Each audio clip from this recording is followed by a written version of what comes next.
Welcome back to Tales by Enomali. We hope you enjoyed the last story.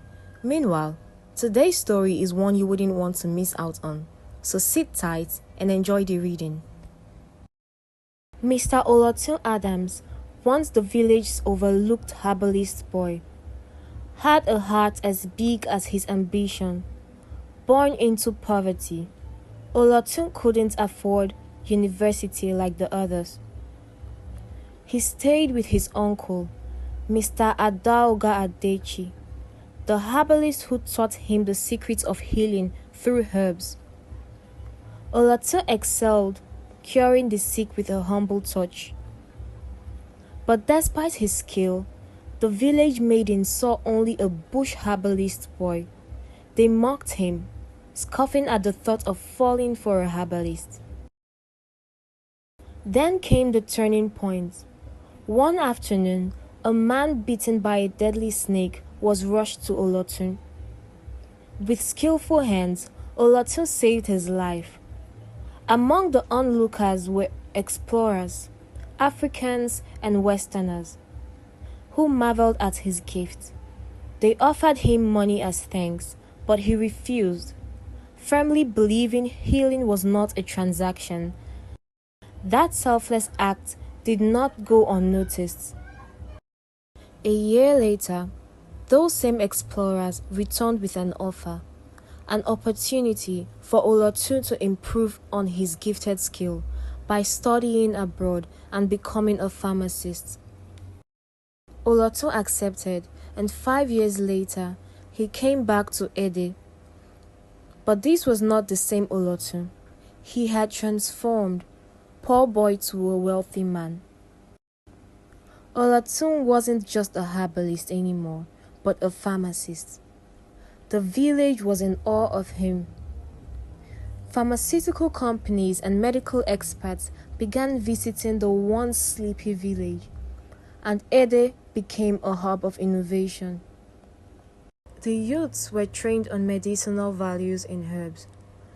Herbs were grown and exported for pharmaceutical use. Ede became a tourist place.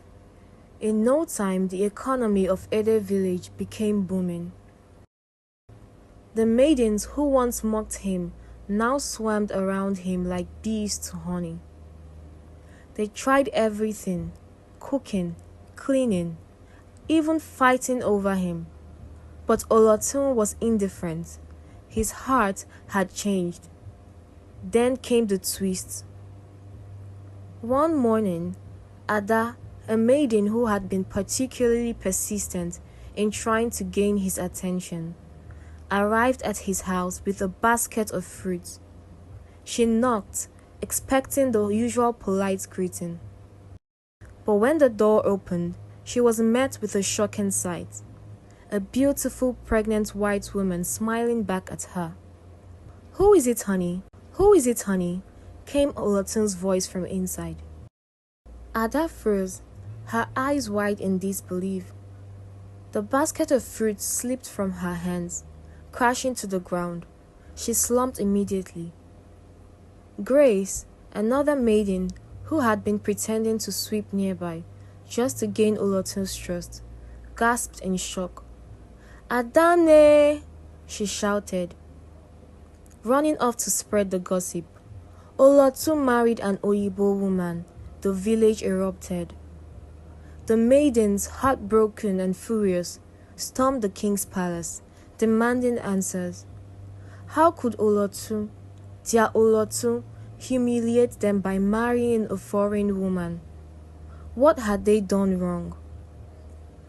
The king invited Olotun and his uncle to his palace so that he could resolve this issue in their presence.